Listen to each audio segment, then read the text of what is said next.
મહેમાન આવશે ને ત્યારે કાઢીશું. એટલે આપણે એમ જ માનીએ છીએ, ખરીદીએ છીએ આપણા પૈસાથી અને લહેર બીજા કરી જાય છે.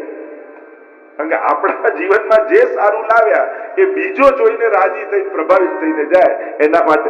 એટલે આપણે દ્વારા આવતી વસ્તુ એ બધાના પ્રસન્નતાનું કારણ છે કે લોકોને પ્રભાવિત કરવા માટે છે, એ આપણે વિચાર. કારણ કે જ્યારે જ્યારે લોકોને ઇમ્પ્રેસ કરવા માટેના પ્રયાસ કરશો ને ત્યારે થાકી જશો. એટલે જોજો, મહેમાન જાય ત્યારે હાસ ગયા. આ હાસ કેમ થાય? કારણ કે બધું અપ ટુ ડેટ ચાલવું જોઈએ ને બધું ડિસિપ્લિનમાં ને બધું આમ થવું જોઈએ, એટલે લોકો ઇમ્પ્રેસ થઈને જવા જોઈએ. એટલે કે આપણે જેવા છીએ એવા એ ટાઈમે હોતા નથી, પણ એ લોકો પ્રભાવિત થાય એવા બનીને બેઠા હોય છે. અને એટલે જ તો હાસ થાય છે. નહીં તો હાસ થાય નહીં તો એમ થાય અરે પાછા ક્યારે. એટલે જો ઘરનો સ્વજન દીકરો જાય ત્યારે એમ થાય કે અરે પાછું ક્યારે આવશે, એમ થાય. ત્યારે મનમાં ખેદ થાય અને પેલા જાય તો શાંતિ થાય. આપણે બહાર બનીને બેઠા છે. અને કોઈ ગમે તેટલું નાટક કરે ને, તકલીફ શું છે? બધા એકબીજાને ઓળખે જ છે. તમે ગમે તેટલું કરો, પેલો બહાર જઈને કહેવાનો છો ને આપણે ઓળખીએ જ છે ને, ખોટા નાટકો કરે છે માણસો. જો ભગવાનની સૌથી મોટી કૃપા કઈ છે? અને સૌથી મોટી કૃપા એ છે કે આપણે બધા એકબીજાના મનનું જાણી નથી જતા. ઘણી વાર લોકો મનનું જાણી જાય, મનનું કહી દે, એને બહુ મોટી સિદ્ધિ ખરેખર તો જો આ સિદ્ધિ બધાને મળી જાય ને તો હેરાન થઈ જાઓ. કોઈ ઘરમાં ભેગું રહેવા તૈયાર ના થાય. આપણે ભલે સિદ્ધિઓથી પ્રભાવિત થઈએ, ક્યાં તો અંતર્યામી યા મનનું જાણી. જો ભગવાન એવી આશીર્વાદ આપી જાઓ આજથી તમે બધા અંતર્યામી, શું થાય? ઢાંકેલું છે ને એમાં જ બધું ચાલી રહ્યું છે. મન છે, મન તો વિચાર, પણ એ બધું કઈ સાચું થોડી હોય. મનમાં આવેલા વિચારો બધા સિરિયસ નહીં હોય છે. પણ જો એકબીજાના મનનું બધા જાણી જાય તો કોઈનો સંબંધ રહે, કોઈનો ટકે. મન તો આવું જ છે. અને એટલા માટે દુનિયામાં ક્યાંય કોઈનાથી એકદમથી પ્રભાવિત નહીં થઈ. હા, પ્રેરિત થવું. જ્યાં ઉત્તમ વસ્તુ લાગે પ્રેરણા લો. પણ પ્રભાવિત થઈ જાઓ છો ને પછી આપણી બુદ્ધિ બંધ થઈ જાય છે અને પછી આપણે એ જ રસ્તે ચાલવા લાગીએ છીએ. પ્રેરણા લો, પ્રેરિત થાઓ, ઇન્સ્પાયર થાઓ. આપણે લોકો તો પ્રભાવિત થઈને કંઠીઓ બદલી નાખી દે. ઓ પેલામાં તો આવા ચમત્કાર, લાવો એના કરતા આની કંઠી પહેરી લો. જોડે પેલાને તો કેવી શ્રદ્ધા, બધું કામ છોડીને સેવામાં જોડાઈ ગયા છે. અને એનાથી આપણે આપણી કંઠી છોડી પેલી પહેરવાની મહેનત કરે. ના, ઉલટાનું પ્રેરણા શું લેવી જોઈએ કે એને એના ગુરુમાં, એના ભગવાનમાં કેટલી શ્રદ્ધા છે. આવી મને મારા શ્રીનાથજીમાં ક્યારે થાય? આવી મને મારા મહાપ્રભુજીમાં શ્રદ્ધા કેવી રીતે થાય? પ્રેરિત થાઓ. પ્રભાવિત થશો ને તો તમારું મૂકી એના જેવું કરવા જશો. પ્રેરિત થશો તો તમારું કામ વધારે ઉત્તમ રીતે કરી શકશો. એટલે કોઈની પણ શ્રદ્ધા જુઓ ને તો શ્રદ્ધા જોઈ, એનો પ્રભાવ જોઈ પોતાનું મૂકીને ભાગવાની કોશિશ ન કરો, પણ એના જેવી શ્રદ્ધા મારામાં ક્યારે આવે? વલ્લભ માટે, શ્રીજી માટે પ્રેરણા એવી લો. અને એવી લેશો તો ચોક્કસ જીવનને ઉન્નત કરી શકશો. પ્રભાવિત થશો તો ન ત્યાંના રહેશો ન અહીંયાના રહેશો. અહીંયા જે સરળ છે એ સાધુ છે, જેનામાં સહજતા છે એ સાધુ છે. અને એટલા માટે ઘણી વાર જયારે બહુ જ પ્રભાવિત કરવાની વૃત્તિ જ્યાં જ્યાં દેખાય ને ત્યાંથી બંને તો બહુ આકર્ષિત નહીં થઈ. અત્યારના સોશિયલ મીડિયાના માધ્યમો, આ બધા માધ્યમો લોકોને પ્રભાવિત કરવા માટેના હથિયારો થઈ ગયા છે. અને એ હથિયારનો ઉપયોગ કરી સમાજને પ્રભાવિત કરવાનો પ્રયાસ કરવામાં આવે છે. પ્રેરિત કરો, પ્રેરણા, ચોક્કસથી પ્રેરણા, પણ એને પ્રભાવિત કરી અને મારી કંઠી પહેરી લે એવો આગ્રહ ન રાખવો. તિતિક્ષવઃ, સહન કરે છે, જેનામાં સહનશીલતા. અત્યારે સમાજની આપણી તકલીફ કલિયુગની એ છે, બે વસ્તુ ઘટી ગઈ કલિયુગમાં, શ્રમ શક્તિ અને સહન શક્તિ. અત્યારે ઓછામાં ઓછું કામ કરીને વધારેમાં વધારે કેમ મેળવી શકે? આપણે સારી જોબ તમને કોને કહો? આપણું તો બહુ સારી જોબ, કઈ કામ જ નહીં કરવાનું. મારે તો એટલું સરસ કામ મળ્યું છે ને કઈ કામ જ નહીં કરવાનું. અને એમાં પણ જ્યારથી વર્ક ફ્રોમ હોમ આવ્યું છે, વર્ક ફ્રોમ હોમ છે યા વર્ક ફોર હોમ છે એ તો રહેનાર જ જાણે. ત્યાંથી છોડીને ઘરના કામમાં લાગી. તો મૂળ વાત શ્રમ શક્તિ માણસને ઘટી. અને બીજું સહન શક્તિ ઘટી ગઈ. અત્યારે કોઈ કોઈનું સહન કરવા તૈયાર નથી, છતાંય ઘરમાં બધાને એમ જ લાગે કે હું જ ઘસાવું છું, બાકી બધા મજા કરે છે. હમણાં ઘસાય છે કોણ? એમ પણ ઘરમાં એક જણો તો અગરબત્તી જેવો હોવો જ જોઈએ, જે બળીને પણ ઘરને સુગંધિત કરતો. ઘરમાં કોઈ એક જણો એવો ચોક્કસ હોવો જોઈએ કે પોતે ભલે બળતો રહે, પોતે ભલે ત્યાગતો રહે, પણ પોતાની સુવાસ ઘરમાં ફેલાવતો. તો ક્યાંક એક કોઈ ખીટી એવી હોવી જોઈએ કે જેનાથી બધા જોડાયેલા રહે. અને એ ખીટીઓ પહેલાના જમાનામાં હતી, જેને કારણે એ વડીલને કારણે આખું કુટુંબ સંકળાયેલું હતું. અને જ્યારથી ઘરમાંથી વડીલો જતા રહ્યા ત્યારથી એક ખીટીઓ છૂટી ગઈ. કારણ કે પહેલા શરમે, આદરમાં, રિસ્પેક્ટમાં પણ કદાચ મન મોટાવ થાય છતાંય ના ના બાપુજીને નહીં ગમે એમ કરીને પણ ભેગો રહ્યો. વ્યવસ્થા કરીને જુદા ચાર ઘર થાય એમાં કોઈ વાંધો નથી, પણ એક મનથી જયારે એકઠા રહેવાની વાત છે ત્યારે કોઈ એક એવી ખીટી જેવું, કોઈ એક છત્ર જેવું હોવું જોઈએ. ઘણી વાર લોકોને એમ થાય કે જેમ મોટા ઝાડ નીચે નાના બીજા ઝાડ ના ઉગી શકે. ઘણી વાર લોકો એમ થાય કે જો આ વડીલો જો તો અમારો વિકાસ, અરે ના, એ ઝાડ પાસે તમે ઝાડ બનવાની કેમ કોશિશ કરો છો? વેલ બની જશો ને તો એ ઝાડ તમને માથે સુધી બેસાડી દેશે. જ્યારે મોટા કોઈ વૃક્ષ જોડે બેઠા હોઈએ ત્યારે વેલ બનવાની કોશિશ કરો, એની સ્પર્ધા ન થાય, એનો સાથ લેવાય, એની સલાહ લેવાય, એના આશ્રયમાં ઉગવાનો પ્રયાસ કરાય. અને આ બહુ મોટી વાત છે. અહીંયા જે સહન તિતિક્ષવઃ કારુણિકઃ, જેની અંદર કરુણા હોય, ક્ષમાશીલતા જેની અંદર હોય, અને બહુ મોટું દિલ જોઈએ માફ કરવા માટે. માફી માંગતા માણસને શરમ આવે તો સમજાય, પણ લોકો માફી આપવામાં પણ કંજૂસી કરે છે. હું તો કહું એ રાહ પણ ન જુએ કે કોઈ માફી માંગે પછી આપવું. ક્યાંક ભૂલ થઈને દિલથી એ જ ક્ષણે એને માફ કરી માફ કરી દેશો તો શાંતિ થઈ જશે. નહીં કરો તો એ સદાય તમારા મનમાં ખટક્યો રહેશે. ક્ષમા આપતા તિતિક્ષવઃ કારુણિકઃ સુહૃદઃ સર્વદેહિનાં અજાત શત્રવઃ, જેનો કોઈ શત્રુ ન હોય, કોઈ દુશ્મન ન હોય. યસ્માન્નો દ્વિજતે લોકો લોકાન્નો દ્વિજતે ચયઃ હર્ષામર્ષ ભયોદ્વેગૈ મુક્તો યશ ચ મે પ્રિય. ગીતાજીમાં ભગવાને કહ્યું, જેને કોઈનાથી ઉદ્વેગ નથી થતો અને જેનાથી બીજા કોઈનો ઉદ્વેગ નથી થતો, બંનેનું બેલેન્સ. આપણને એમ લાગે કે આપણને કોઈનાથી ઉદ્વેગ ન થઈએ તો બરાબર, પણ આપણાથી કોઈનો ઉદ્વેગ ન થાય, હા, એનો પણ પ્રયાસ કરી શકાય. એ રીતે પૈસા એવી જગ્યાએ ન વાપરો કે કોઈને એની ગરીબીની યાદ આવે. એવી જગ્યાએ એ રીતે ન ખાઓ યા છોડો કે કોઈને એની ભૂખ યાદ આવે. એવા વસ્ત્ર એવી રીતે ન બેસો કે કોઈની આંખ બગડે, કોઈનું મન બગડે. આપણે ત્યાં કોઈનું મન ન બગડવા દેવું, એ રીતે રહેવું, એને પણ વિવેક કહેવાય છે. માણસ છે ને, કોઈ આઈડિયલ અને આદર્શ લોકો નથી દુનિયામાં. સાધારણ મનુષ્ય હસતા હસતા રડી પડે, ભાઈ માણસ છે. દરદર રડી પડે, ભાઈ માણસ છે. માણસની લિમિટેશનો સાથે માણસનો સ્વીકાર નહીં કરો ને તો એકલા પડી જશો. મનુષ્યની કેટલીક લિમિટેશનો છે, એની બુદ્ધિની, એની મનની, એની ઈચ્છાઓની, અને એટલા માટે એને રિસ્ટ્રિક્શનની કેમ જરૂર પડે છે? કારણ કે માણસને એના મન પર કંટ્રોલ નથી. માણસનું મન છે. બધા કોઈ યોગી, તપસ્વી કે મહાત્માઓ નથી દુનિયામાં. સાધારણ માણસો છે. એનું મન બગડી શકે છે, એની ઈચ્છાઓ જાગી શકે છે, એની લાલસાઓ ઉઠી શકે છે.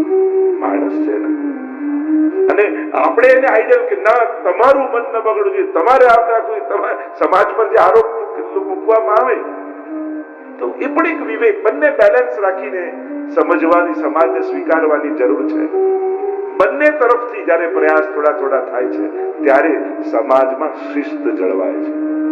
અને જયારે આ શિસ્ત ગુમાવી દઈએ છીએ સમાજની, ત્યારે સમાજમાં સંઘર્ષો પેદા થવા લાગે છે વિવિધ પ્રકારના. જેમ આજના સમયમાં સોશિયલ મીડિયાએ ઘણી વાર પ્લેટફોર્મ આપ્યું છે કે જેને જે ફાવે એ બોલે, જેને જે કરવું હોય કરે, જેને જે બતાવવું બતાવે, જેને જે કહેવું હોય કે.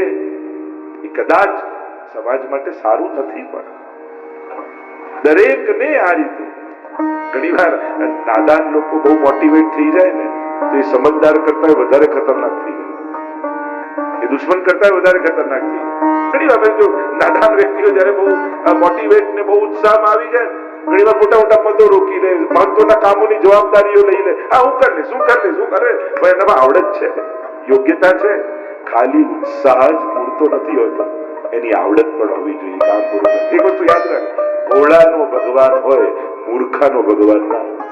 ક્યાં એવું સાંભળ્યું? મૂર્ખાનો ભગવાન હોય, ભોળાનો ભગવાન હોય એમ કહ્યું છે કે જેનું મન ભોળું હોય, પણ જેનામાં એ સામર્થ્ય જ બુદ્ધિનું ન હોય, એને તમે અતિ ઉત્સાહિત કરી નાખો, તે વધારે ખતરનાક થઈ જાય સમાજ માટે.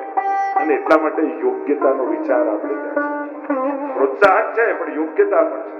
અને એ યોગ્યતા અનુસાર જયારે વ્યક્તિ પ્રાપ્ત કરે છે, ત્યારે એ સફળતા સમાજને પ્રાપ્ત થાય છે. સરદેહિનામ અજાત શત્રવઃ, તેનો કોઈ શત્રુ શાંત, જે પરમ શાંત હોય. અને શાંતિ તમેવ શરણમ ગચ્છ સર્વભાવેન ભારત તત્પ્રસાદાત પરામ શાંતિ. ગીતાજીમાં ભગવાને કહ્યું પરમ શાંતિ ક્યાં છે? મારા શરણ. પેલો પ્રસંગમાં બી એમ કહેતા ને કે એક વ્યક્તિએ તપ કર્યું અને ભગવાન અને લક્ષ્મીજી બંને પ્રગટ થઈ ગયા અને કહ્યું તું માંગે તને બધું જ આપી દઉં. અને પેલા તું લાંબુ લિસ્ટ કાઢી. લક્ષ્મીજી હાથ દબાવ્યો, અરે આવું કહેવાય ને, બધું જ લઈ લેશે, તમારી સામે જોશે નહીં. પ્રભુ કે ચિંતા ન કરો. પેલા તો ખિસ્સામાંથી લાંબુ લિસ્ટ કાઢ્યું, મોટી ઝોલી લીધી, જે માંગ્યું હતું બધું ઝોલામાં ભરી દીધું અને પેલાને આપ્યું. અને પેલો તો લઈ ચાલતો થયો, વળીને જોતોય નથી. અને કહ્યું લક્ષ્મીજી, મેં આપને કહ્યું હતું ને, માંગ્યું એ બધું આપી દેશો તો આ પાછો વળીને જોશે નહીં આપણી સામે. પ્રભુ કે ચિંતા ન કરો, માંગ્યું બધું આપ્યું તો છે, વસ્તુ આપી છે, પણ શાંતિ મારી પાસે રાખી લીધી છે. એટલે એક દિવસ ગોતતો એ ચોક્કસ મારી પાસે આવશે. એમ માણસ વસ્તુઓ માટે ભલે ભાગે, શાંતિ માટે તો છેલ્લા ઈશ્વરના શરણે આવવું જ પડે. વૈષ્ણવજન તો તેને કહીએ જે પીડ પર આવી જાય. ગુસાઈજી પ્રભુ ચરણ. જ્યારે આપણે બધાની જય બોલીએ, ગોવર્ધનનાથ કી જય, વલ્લભાદેવ કી, પણ જ્યારે ગુસાઈજીની જય બોલો ને, બોલો ગુસાઈજી પરમ દયાલ કી જય. કેવા પ્રસંગો કે ગુજરીબાઈ પ્યાસી મળતી હતી, સાધારણ શાક વેચવા વાળી યવનબાઈ, અને ગુસાઈજી અશ્વ પર સવાર થઈ સેવા માટે જઈ ઉભી રાખ્યો. અરે આ તરસી મરી ગઈ છે, જળ પીવું છે. પિતરિયાને કહ્યું આને સોનાની જારી શ્રીનાથજીની છે ને, આપી દે છે. અરે આ તો સોનાની શ્રીનાથજીની જારી જોવાઈ જાય, શ્રીનાથજીમાં પછી ઉપયોગ ન થાય.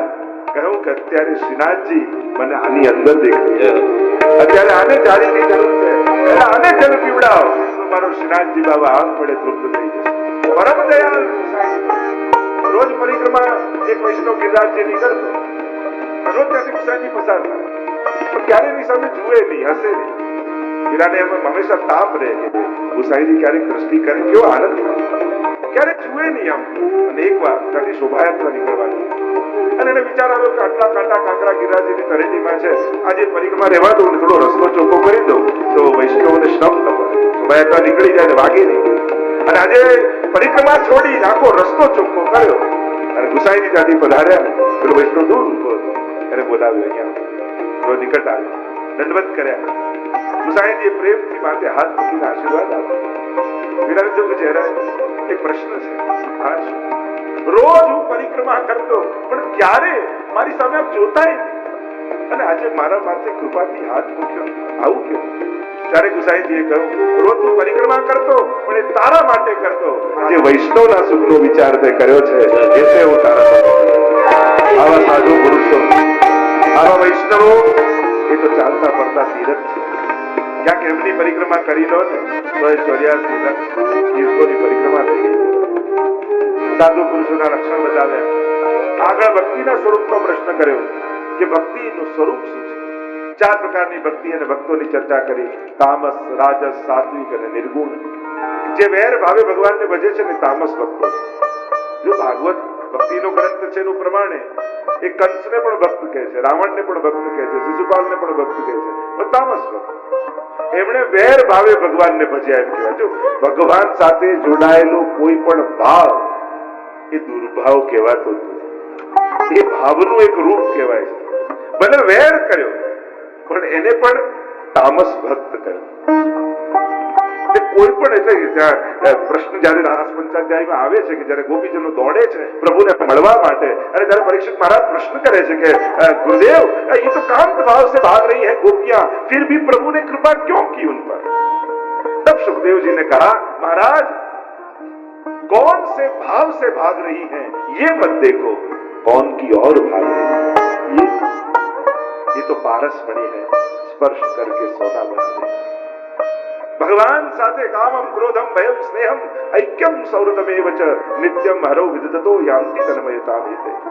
कोई भी भाव से जुड़ो, परीक्षित महाराज को सुखदेव जी ने कहा कामम क्रोधम भयम स्नेहम ऐक्यम सौहृदम, जो भी भाव थी जुड़ाओ भगवान तो उद्धार ज करे।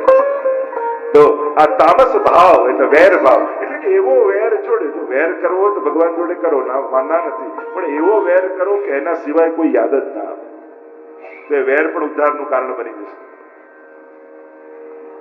તામસ રાજસ ભક્તો જે કોઈ ને કોઈ કામનાથી ભગવાનને ભજે છે એને તામસ ભક્ત કહે। ભગવાન પાસે જઈએ ખરા, પણ ભગવાન માટે જઈએ છે, બસ પ્રશ્ન એ જ છે। ભગવાન ને માંગીએ છે કે ભગવાન થી માંગીએ છે, પ્રશ્ન એ જ છે। જ્યાં સુધી માંગવાની ઈચ્છા છે ત્યાં સુધી વિશુદ્ધ ભક્તિ નહીં થઈ શકે, અને માંગીને આપણે સાબિત એ જ કરીએ છીએ કે એને ખબર નથી, કારણ કે જો તમે અંતર્યામી કહો છો અને જાણો છો કે બધું જ જાણે છે તો કહેવાની જરૂર નથી, અને કહો છો તો સાબિત એ કરો છો કે એને ખબર નથી, એ બધું જ જાણે છે, પણ તમને ક્યારે શું કેટલું આપવું એને ખબર છે। પ્રભુ તો ટાઈમ પર જ હોય છે, આપણે જ ઉતાવળા હોઈએ છીએ, એને તો જયારે આપવાનું હોય છે ત્યારે જ આપતો હોય છે, ત્યારે જ પહોંચાડતો હોય છે। માંગવાનું હોય તો પ્રભુને માંગો, પ્રભુની પ્રસન્નતા માંગો। મેં પહેલા જ કહ્યું ને, પ્રભુથી સુખ નથી માંગવાનું, પ્રભુને જ સુખ માનવાનું છે। और जो प्रभु को ही सुख मान लेता है उसे फिर कुछ मांगने की आवश्यकता नहीं, અને પ્રભુ આપે જ છે, આપતો જ રહ્યો છે। બાળક ગર્ભમાં હતો ત્યારે પણ ભગવાને રક્ષા કરી, જન્મ્યો થયો કે આને દાંત નથી તો એ જન્મેલા નવજાત બાળકની પણ દૂધની વ્યવસ્થા ભગવાન જ કરે છે। પ્રભુ તો દરેક વખતે જીવની વ્યવસ્થા કરે જ છે। જો જેણે વિચાર કર્યો દાંત નહોતા ત્યારે પણ દૂધની જેણે વ્યવસ્થા કરી, તો દાંત આવશે તો ભોજનની વ્યવસ્થા નહીં કરે, ચોક્કસ કરશે। હું તો કહું પછી બીજી બધી ગ્રંથોની વાત ને પછી પોતાના જીવનને જુઓ ને, આજ સુધી કેવી કેવી ઘટના, કેવા કેવા સંજોગો આવ્યા, બધેથી પ્રભુએ રક્ષા કરી જ ને, બધેથી કાઢ્યા, તો આજ સુધી જે બચાવતો આવ્યો એ આગળ રક્ષા નહીં કરે, એ આગળ નહીં બચાવે। આટલા આટલા અનુભવો પછી પણ ભગવાન પર ભરોસો નહીં, આજ સુધી જે કરતો આવ્યો એ આગળ પણ કરવાનો છે, એ ભરોસો રાખો, એ વિશ્વાસ રાખો। પરીક્ષિત એક કથા એવી પણ લોકો સંતો મહાત્માઓ કહેતા હોય કે પરીક્ષિત જન્મ થયો ને એનું નામ જ પરીક્ષા કરે પરીક્ષિત। નાનકડા બાળક રૂપે જયારે એનો જન્મ થયો ને કોઈ પણ વ્યક્તિ દેખાય ને એટલે ઘૂંટણીએ ચાલતો ચાલતો ત્યાં પહોંચે, એને જુએ અને રડીને પાછો આવે। યુધિષ્ઠિરે કહ્યું કે આ કંઈક જુદો બાળક છે આપણો, બધા પાસે દોડીને જાય છે ખરો, પાછી મનોમન એની પરીક્ષા કરતો એવો લાગે અને પાછો રડવા લાગે અને પાછો આવી જાય। एक बार कृष्ण पधार्या पांडवों ने ત્યાં। ओम जय जगदीश हरे स्वामी जय